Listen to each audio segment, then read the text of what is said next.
Thank you, Assembly Member. Woolsey Fire, the Paris Fire, Thomas Fire, Eden Fire, Palisades Fire. How many more catastrophic incidents does California need to experience to wake up and say that the status quo is no longer working? In the past 6 years, California, within the budget process, has allocated $52.3 billion of hard-earning taxpayer money to offset, to rebuild, to respond to these catastrophic incidents that we should no longer say are climate-driven, but exasperated by human decisions. And what is happening is that we are being pitted with working class communities and saying that we are trying to put people out of jobs. But what is actually happening is that the Chevrons, the Exxons of the world are pocketing historic level of profits and bringing towards the capital working class community and say that we need to protect them. And we are protecting them. They live within the communities that these bills are looking to protect at the highest levels. You heard 40% of what we're looking to get out of this fund is going to go into the very communities where these workers live.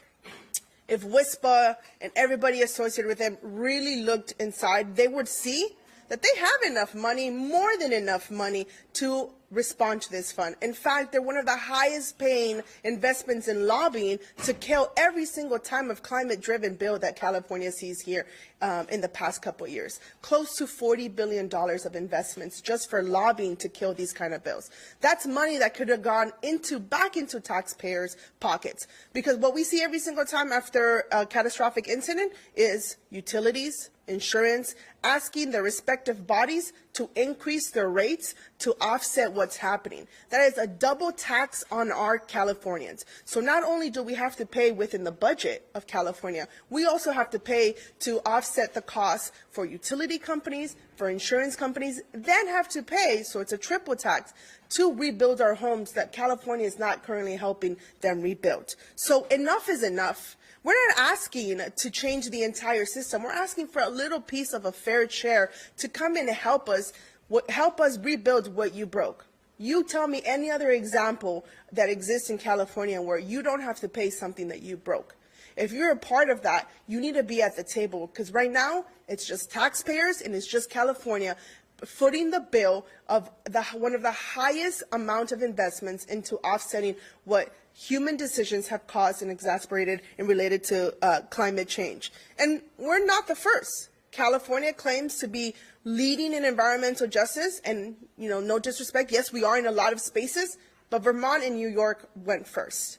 And when I first introduced the bill, no other state had a bill just like this. But since then, in the past 365 days, we've had 2 states say, all right, California, watch this.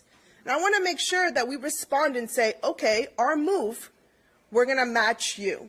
And I know we can do this. We need the investment. We're talking about affordability across every conversation in California. This is an affordability bill. This will help offset the costs. And to the people who are concerned about increasing prices at the gas pump, this bill does not touch every single player. We're talking about the top 1% that emits this kind of level. So if not everyone is being looked at in this bill, competition, fair competition laws are not going to allow for everybody to increase prices because they're going to want to be competitive.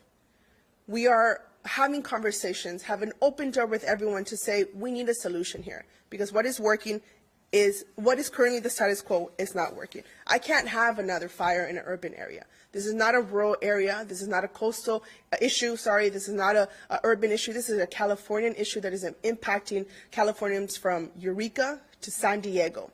And we've come together with a diverse coalition that you see behind us to say we are united in this fight. We are looking to ensure that we're uplifting communities like the communities I represent. EJ issues are front and center in my district. I'm very passionate about ensuring that everybody has good quality air to breathe.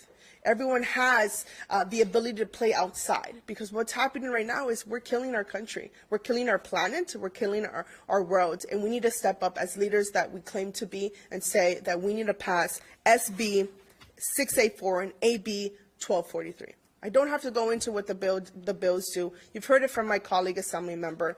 We need our colleagues to step on and say we need a change. We cannot continue to be the body that just sits back and just lets these things go by and write a paycheck, that's not going to solve anything. I'm so proud now to turn over to an individual that has been working on this even before I was born. An individual that when I grow up, I want to be like that, who does not stop fighting and being on the front lines regardless of her stature, regardless of how many films and movies she's filming. She takes the time to say these are real people issues, and I want to lend my voice and my name to it. So please welcome Academy Award winner, actor, and activist Jane Fonda.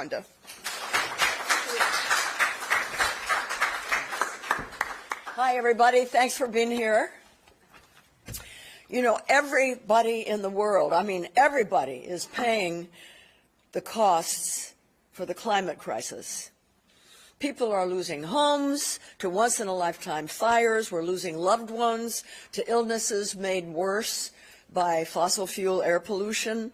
We're losing our favorite places to floods, species habitat decimation, not to mention the enormous and growing financial costs of cleaning up these messes and figuring out how to rebuild in this new reality.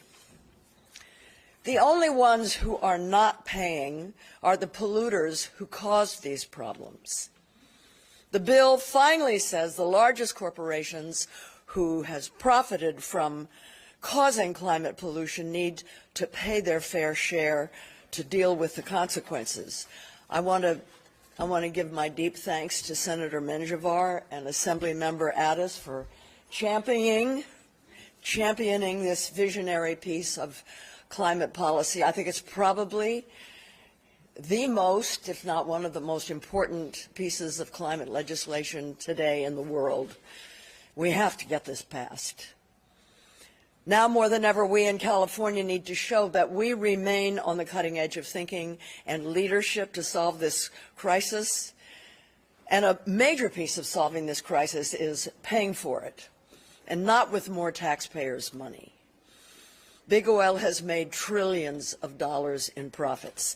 They don't need any more free passes. We're already paying them, we taxpayers, $20 billion every year in subsidies. And they don't like socialism.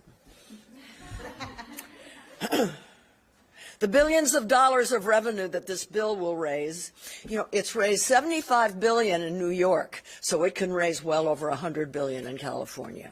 And boy, will that help us with our budget deficits.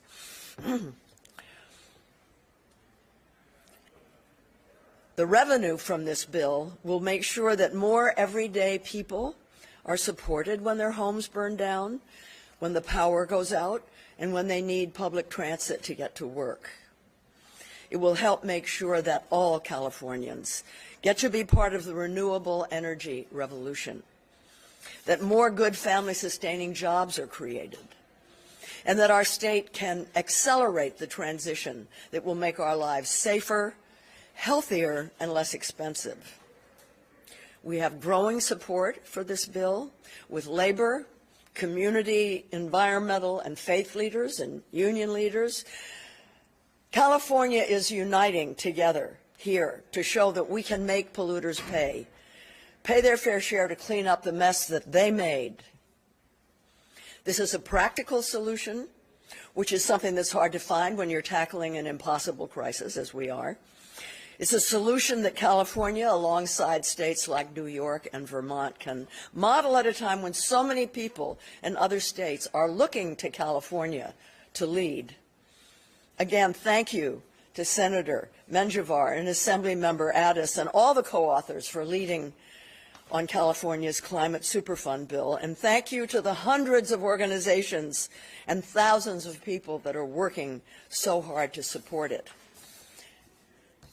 Believe me, I know it's not easy to go up against big oil, but we have to. And when we stand together and fight, we win. You know, last year I worked with the Campaign for a Safe and Healthy California to defeat big oil's referendum. They were trying to overturn Governor Newsom's Senate Bill 1137, which did eventually create a setback of 3,200 feet, keeping new oil wells out of communities. It was a David and Goliath battle. We knew they were prepared to spend $200 million. We spent $5 million and we won. It was the many over the money, and we will win on this bill. Passing the Climate Superfund is the #1 thing we need to do right now to protect Californians from the climate crisis. By standing side by side to pass this bill, we are showing big oil again that we are not afraid, that we are not daunted, and California is moving forward with a climate solution. Thank you so much for being here today.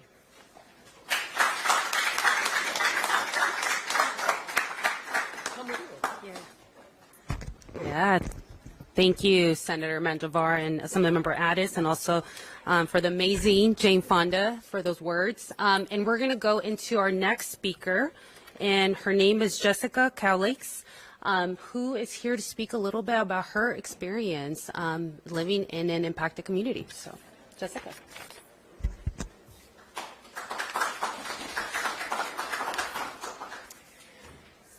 Hi, my name is Jessica Cowlakes, and I'm a displaced resident of the neighborhood of South Crest in San Diego. In January 2024, it was my son Chago's 8th birthday, and our home flooded. That morning, we saw cars getting trapped in rising water. By 10 a.m., our house was filled with 6 feet of toxic floodwater. In a matter of hours, everything we owned was gone. My whole community was devastated, including Chago.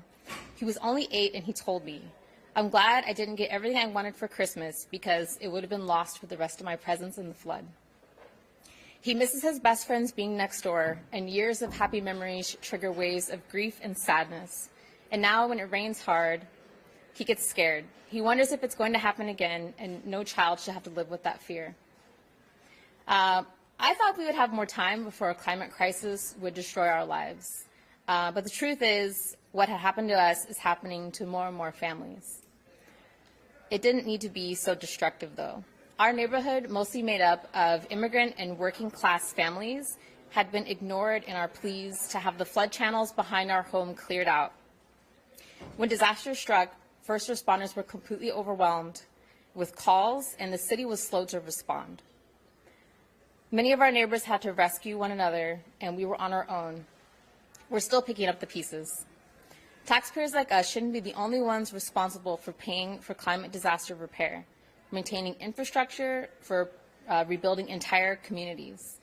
The corporations contributing to climate change must step up too to help repair the damage and to invest in ensuring this doesn't happen again and again. Communities like mine shouldn't be the only ones to bear the cost of disasters we didn't cause. We just can't keep doing this alone. We can't afford it. We deserve safe, healthy neighborhoods. We deserve protection, and we deserve justice. The Climate Superfund bill will help us achieve that, and I urge you to vote yes. Thank you.